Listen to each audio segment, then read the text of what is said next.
Hello मेरे प्यारे दोस्तों। तो आज के इस वीडियो में आप लोगों को बताने वाला हूँ कक्षा 11वीं का वार्षिक पेपर हिंदी। तो गाइज फटाफट वीडियो को लाइक कर दें, चैनल पर नया है तो चैनल को जरूर सब्सक्राइब कर लें। तो जैसा कि गाइज आप लोगों को 19 तारीख का हिंदी का पेपर है, तो गाइज मैं 2 दिन पहले ही हिंदी का पेपर आप लोगों को दिखा देता हूँ किस प्रकार से आएगा।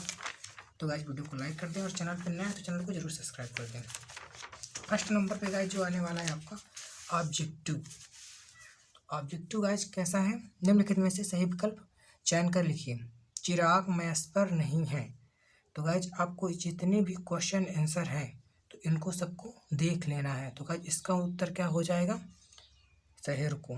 दूसरा क्या है गाइज, करत करत अभ्यास से चिन्मित होत सुजान, रसरी आवत जात है सिल पर परत निशान। पंक्ति में अलंकार है, कौन सा अलंकार है, करत करत अभ्यास, यानी कि करते करते अभ्यास का मूर्ख व्यक्ति भी विद्वान बन सकता है। तो गाइस जितने भी क्वेश्चन हैं तो आप लोग को इसका आंसर ढूंढ लेना है। फिर गलता लोहा कहानी में गोपाल सिंह हैं, क्या है, दुकानदार हैं। फिर क्षेत्र का तद्भव शब्द है क्षेत्र। क्षेत्र क्या होता है, क्षेत्र का तद्भव हो जाएगा खेत। फिर गाइस पांचवा है बायोडाटा। पांचवा है मधुबनी चित्रकला किस प्रांत की है, मिथिला। बायोडाटा की भाषा होनी चाहिए, बायोडाटा की भाषा कैसी होनी चाहिए, सरल एवं सीधी होनी चाहिए। इसके बाद आ जाते हैं खाली स्थान में, जो कि आपका 7 नंबर का आने वाला है। तो इसको भी गाइस देख लेना है। मीराबाई के साहित्य की भाषा कैसी है, राजस्थानी है। दुष्यंत कुमार के अनुसार क्या है, धूप में खिलती है, क्या खिला, दरख्तों के साए, ये वाला हो जाएगा, इसमें राजस्थानी हो जाएगा। तीसरा है संचारी भावों की संख्या। संचारी भावों की संख्या 33 है। फिर विधायी संभाषण चर्चित व्यंग्य है, शिव शंभू के चिट्ठे से लिया गया है। फिर है वह परिश्रम करता है तो अधिक सफल होगा, क्या है, वह परिश्रम करता है तो अधिक सफल होगा। वाक्य है कैसा है, संदेहवाचक, क्योंकि गाइस संदेह प्रकट हो रहा है। फिर सीधे बरसात से मिलने वाला पानी, सीधे बरसात से जो पानी मिलता है उसे कैसा पानी कहते हैं, पालर पानी कहते हैं। गाइस इसका तो मेरे को अभी कंफर्म नहीं है, तो गाइस इसको मैं छोड़ देता हूँ। इतना बता सकता हूँ कि ये जो है उसका है, क्या कहते हैं, क्षितिज भाग का, क्षितिज भाग 1 का। तो इसको गाइस आप लोगों को देख लेना। कृतिका जिसका नाम है, हिंदी में कृतिका नाम है, उसका भाग 1 का है आप लोगों के। फिर है संचार प्रक्रिया में प्राप्तकर्ता की प्रतिक्रिया को कहते हैं, इसको गाइस क्या कहते हैं, फीडबैक कहते हैं। तो इस प्रकार मैंने आपके खाली स्थान क्लियर करा दिए। अब सही जोड़ी गाइस देख लो, तीसरे नंबर पे है, निम्नलिखित में से सही जोड़े को मिलान कीजिए। कविता का गांधी, कविता का गांधी किसे कहा गया है गाइस, तो भवानी प्रसाद मिश्र को। फिर है संतन ढिग ढिग बैठी बैठी बैठी, ये किसने लिखा था,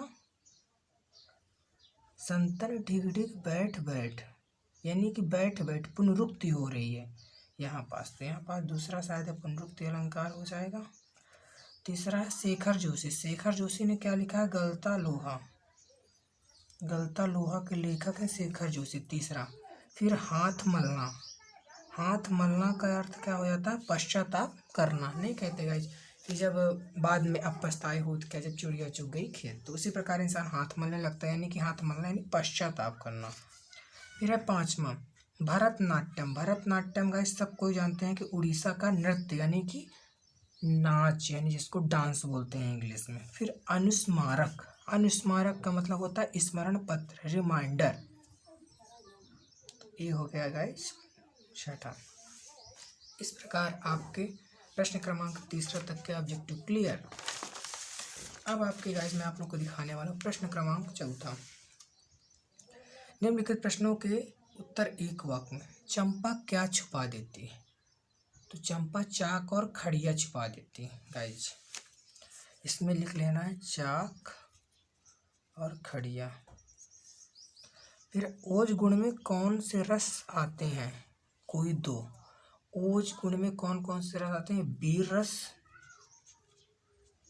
वीर रस एक आता है और एक आता है वीर, भयानक, रौद्र, रौद्र, क्रोध, तो इसका हो जाएगा रौद्रस, वीर और रौद्रस। फिर भारत मित्र के संपादक का नाम लिखिए, तो इसको गाइस आप लोगों को ढूंढ लेना है।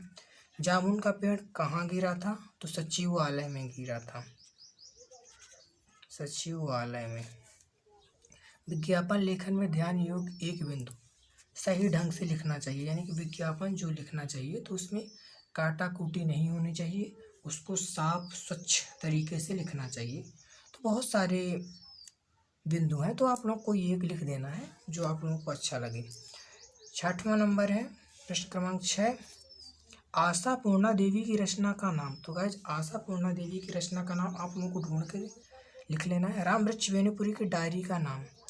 तो गाइज राम वृक्ष की बेनीपुरी की डायरी का क्या नाम था, तो गाइज जो पाठ में राम वृक्ष बेनीपुरी लेखक थे तो उसमें आप लोगों को देख लेना है, उसमें इस क्वेश्चन का आंसर मिल जाएगा। फिर प्रश्न क्रमांक 5वां है, निम्नलिखित कथनों में चयन कर सत्य और असत्य, यानी कि सही और गलत लिखना है। तो पाषाणकालीन पंजाबी साहित्य के महत्वपूर्ण कवि माने जाते हैं, जो कि सत्य है। फिर दोहा को उल्टा करने पर रोला छंद बनता, जो कि असत्य है, क्योंकि दोहा को उल्टा करने पर सोरठा छंद बनता। फिर मियां नसरुद्दीन के पंचहजारी अंदाज में सिर हिलाया, सही है। फिर ऑफिशियल लैंग्वेज को राष्ट्रभाषा कहते हैं, ऑफिशियल लैंग्वेज को राष्ट्रभाषा कहते हैं, सत्य। कुमार गंधर्व ने कबीर के पदों का गायन किया है, सत्य। जनसंचार माध्यमों का समाज पर केवल सकारात्मक प्रभाव पड़ता है, असत्य, क्योंकि नकारात्मक प्रभाव भी पड़ता है। अब इसके बाद गाइज प्रश्न क्रमांक 6 से लेकर आप लोगों के क्वेश्चन है, तो गाइज फटाफट यार क्वेश्चन आप लोगों को दिखा देता हूँ। निर्गुण भक्ति धारा की 2 विशेषताएं हैं, अथवा में है रीतिकाल के श्रृंगार काल क्यों कहा जाता है। फिर प्रश्न क्रमांक 7वां है, अपना घर से क्या तात्पर्य है, चंपा को किस बात का अचरज होता है। फिर प्रबंध काव्य और मुक्तक काव्य में अंतर, महाकाव्य और खंड काव्य में अंतर। तो ये वाला क्वेश्चन गाइज स्टार लगा देता हूँ, क्योंकि गाइज ये वाला मेन क्वेश्चन है और आता ही रहता है, और ये वाला भी मैं मेन क्वेश्चन में स्टार लगा दे रहा हूँ। तो गाइज आप लोगों को देख लेना और पढ़ लेना, क्योंकि गाइज ये वाले क्वेश्चन जो हैं तो बार बार आते हैं, एकदम रिपीट होते हैं। ग्रामर में ज़्यादातर क्वेश्चन वही आते हैं, जैसे रेखा और संस्मरण में अंतर, नाटक और एकांकी में अंतर। फिर रजनी पटकथा पढ़कर आपको क्या संदेश मिलता है। इसको गाइस शुद्ध करने पर, वाक्यों को शुद्ध करके, रामचरितमानस सबसे श्रेष्ठतम ग्रंथ है, तो इसको क्या लिखना है, तो रामचरितमानस श्रेष्ठतम ग्रंथ है, सबसे कट कर देना है। फिर है आपका स्वास्थ्य अब कैसा है, आपका स्वास्थ्य कैसा है, आपको हटा देना है, ये हो गया शुद्ध। इसके बाद कुई की चिनाई कितने तरीकों से की जाती है, तो गाइस इसको भी आप लोगों को पढ़ देना है, और जितने भी क्वेश्चन है तो आप लोगों को पढ़ के जाना है, मैं पूरे दिखाई दे रहा हूँ। अब गाइस एक फिक्स क्वेश्चन रहता है 3 नंबर वाला, कि मीरा अथवा भवानी प्रसाद मिश्र के साहित्य में परिचय और आधार। तो इसमें से गाइस मीराबाई का आप लोग याद कर लेना, भवानी प्रसाद का, इन दोनों में एक पक्का फंस जाएगा, ज़्यादातर मीराबाई का ही आता है। इसमें मनु भंडारी का याद कर लेना है आप लोगों को। 2 रचनाएं, कला पक्ष, भाव पक्ष और साहित्य में स्थान। फिर प्रश्न क्रमांक 18, राजभाषा और राष्ट्रभाषा में अंतर, तो इसको कर लेना है। फिर इसके बाद 19 में अपठित गद्यांश है, अपठित गद्यांश तो हिंदी में सबसे बन जाएगा, बहुत ही सरल रहता है। फिर 19 में 4 नंबर का यह करता है पद्यांश का भाव प्रसंग, संदर्भ प्रसंग, व्याख्या। और 21वां भी यही रहेगा, एक गद्य से रहता है, एक पद्य से रहता है। और लास्ट क्वेश्चन हमारा जो आता है प्रश्न क्रमांक 22वां, आवेदन रहता है, यानी कि अर्जी रहती है, और लास्ट में रहता है लेख, यानी कि निबंध।